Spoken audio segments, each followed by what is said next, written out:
लड़का था, उसका नाम सबल था, जो नगर में रहता था।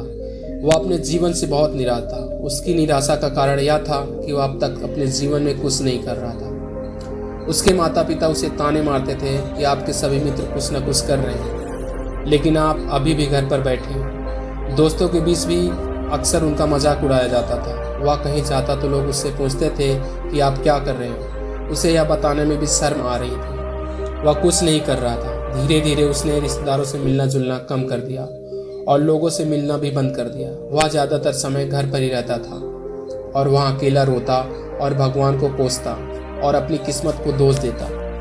अब उसे अपना जीवन बोझ लगने लगा था। कभी कभी वह सोचता कि कब वह कुछ करने योग्य बनेगा, और फिर वह सोचता कि जिंदा रहने से अच्छा है मर जाना। एक दिन वह अपने नगर की एक गली से गुजर रहा था। तभी उसने देखा कि एक उपदेशक दुख और परेशानियों पर उपदेश दे रहे थे।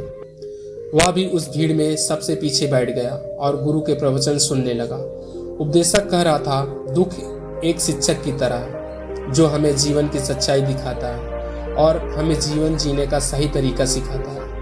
आप चाहो तो जिंदगी जीना भी सीख भी सकते हो। गुरु जी उपदेश दे रहे थे कि तुम चाहो तो कुछ भी हासिल कर सकते हो, और अगर तुम चाहो तो एक कोने में बैठकर रो सकते हो।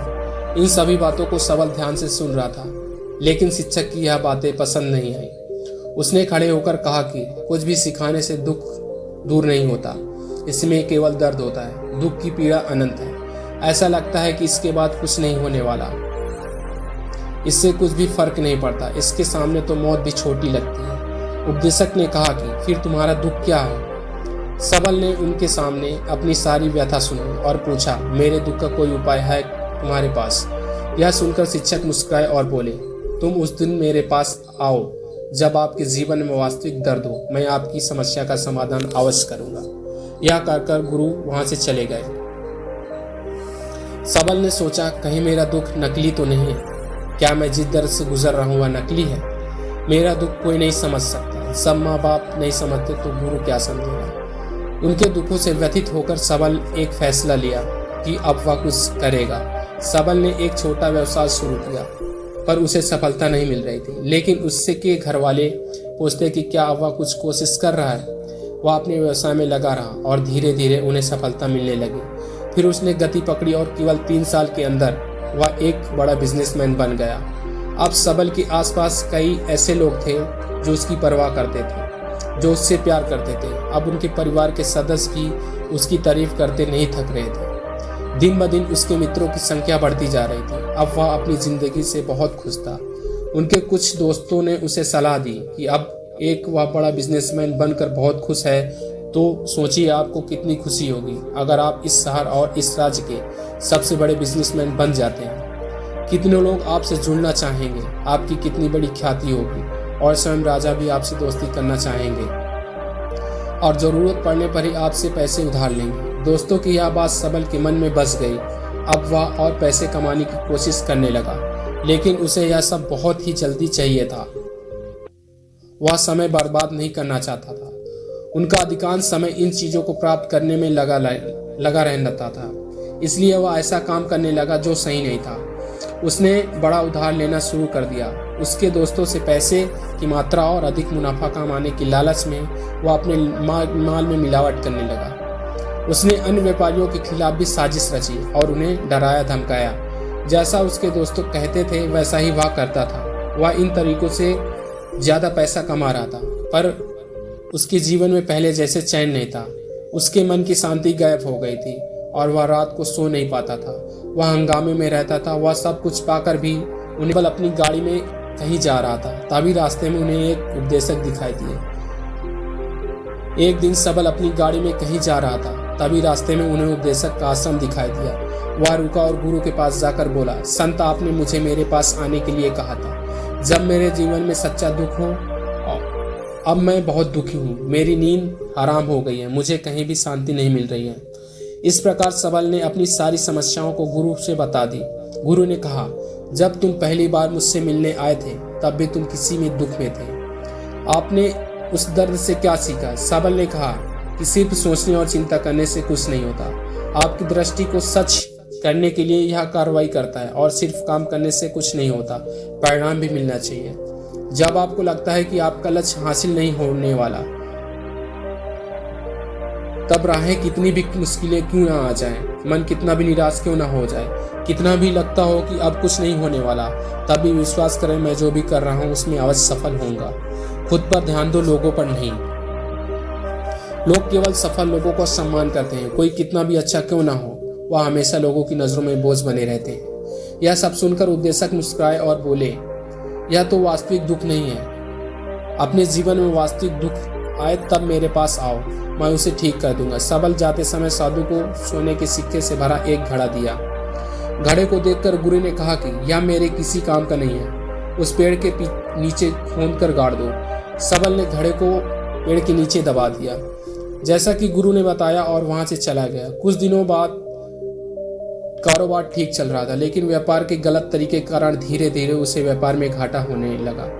उसकी सारी दौलत धीरे धीरे खत्म होने लगी, और एक दिन तो ऐसा भी आया जब उसके पास कुछ भी नहीं बचा और उस कर्ज पर बोझ चढ़ गया। परंतु वह निश्चिंत था, क्योंकि उसने अपना सारा कर्ज अपने दोस्तों से लिया था। उसने सोचा कि उसके दोस्त बुरे वक्त में उनके साथ खड़े रहेंगे, लेकिन ऐसा कुछ भी नहीं हुआ।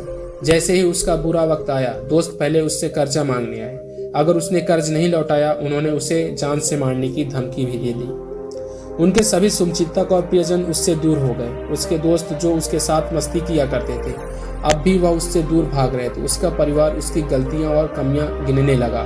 उनकी सारी संपत्ति नीलाम कर दी गई और उसके पास कुछ भी नहीं बचा। जब उसने माता पिता से मदद मांगी, पिता ने कहा कि मेरे पास थोड़ी सी संपत्ति है, मैं तुम्हारी माँ से क्या कहूँगा। अगर मैं तुम्हें दे दूंगा तो यह संपत्ति हमारा अंतिम उपाय है। सबल के मन में गहरा दुख छा गया। उसके आसपास कोई नहीं था जो उनके दुख को समझ सके, जो उसके संभाल सके। जनता के इस विश्वासघात के कारण वह अंदर से टूट चुका था। वह सोचने लगा कि अब जीने का कोई मतलब नहीं है, अब मौत ही मेरा सहारा है।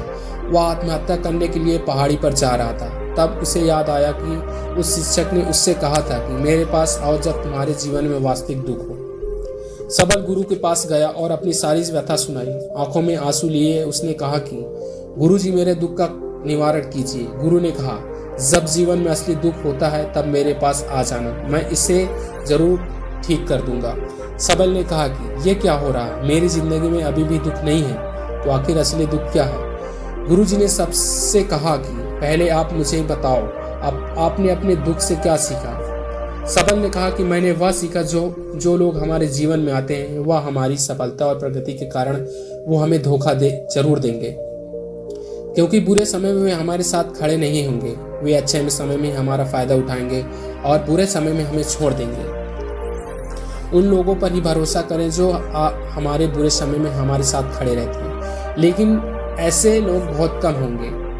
लेकिन जिनके पास हैं उन्हें उनकी सराहना करनी चाहिए, उनका अपमान नहीं करना चाहिए। मैंने कभी भी किसी के खिलाफ साजिश नहीं रखनी।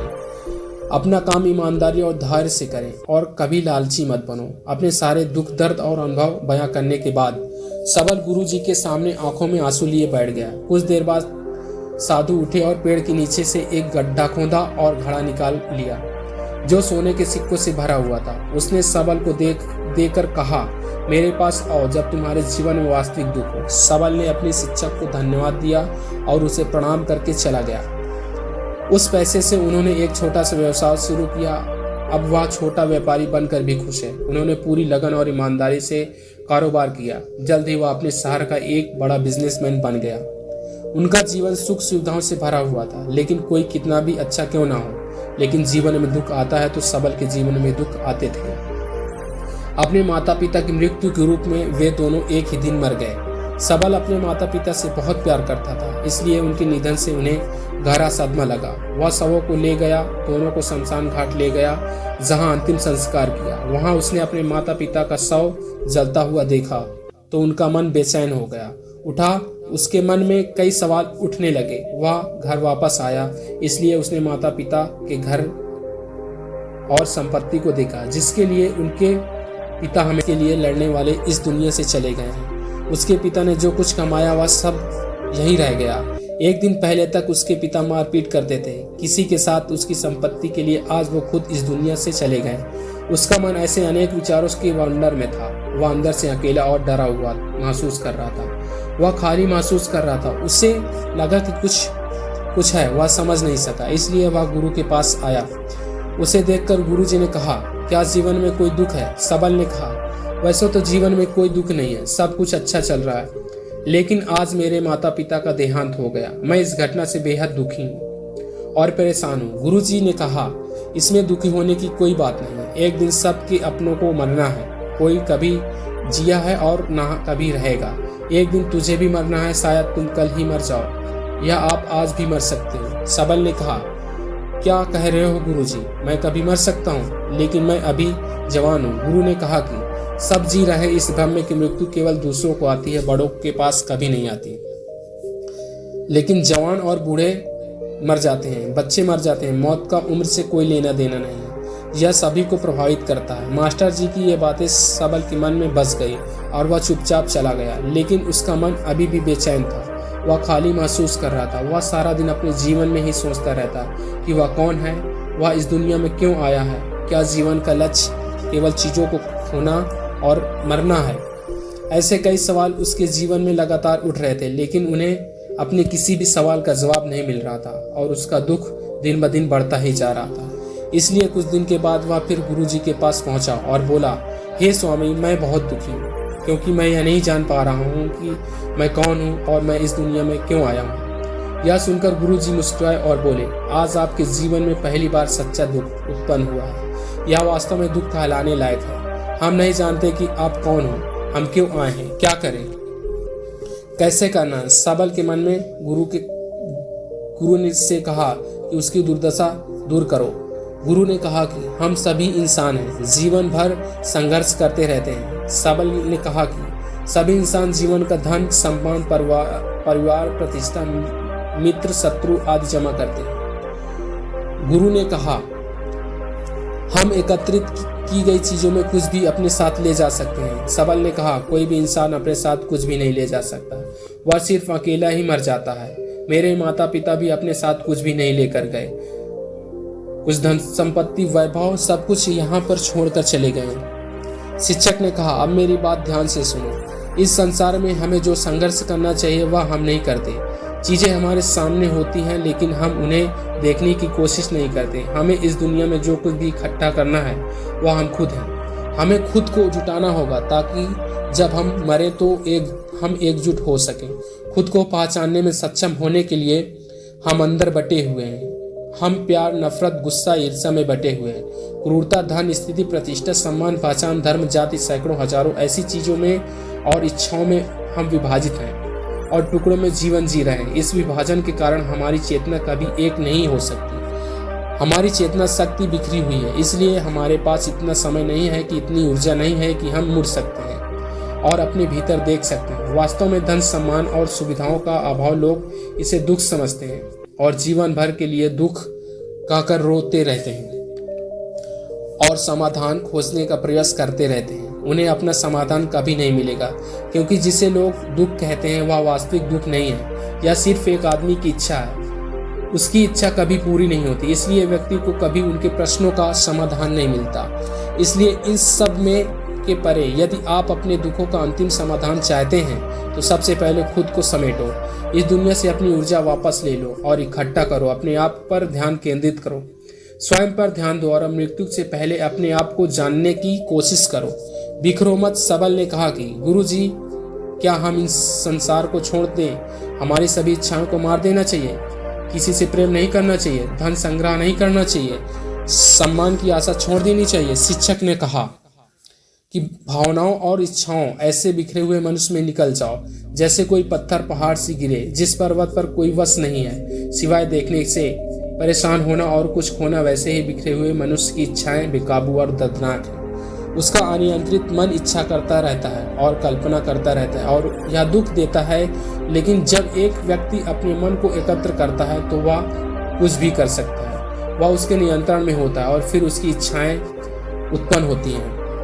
सबल ने कहा, आपने मेरे असली दुख का समाधान कर दिया, आपका बहुत बहुत धन्यवाद। अब से मैं खुद को समेटने, खुद को तराशने की कोशिश करूं। गुरुजी ने कहा, मानव शरीर में बहुत ऊर्जा और शक्ति है, लेकिन यह फालतू के कामों में बांटा हुआ है, बेकार की बातों में लगा हुआ यह एक बहुत ही शक्तिशाली मशीन की तरह एक बच्चे के हाथ में रखा जा रहा है और वह बिना सोचे समझे अपनी शक्ति बर्बाद कर रहा है, बिना किसी नियंत्रण के। इसलिए इस शक्ति पर ध्यान दें, अपनी चेतना और इसे इकट्ठा करें। सबल को अपने प्रश्नों का उत्तर मिल गया। उसने अपने गुरु को शुक्रिया अदा किया और चुपचाप वहां से चला गया।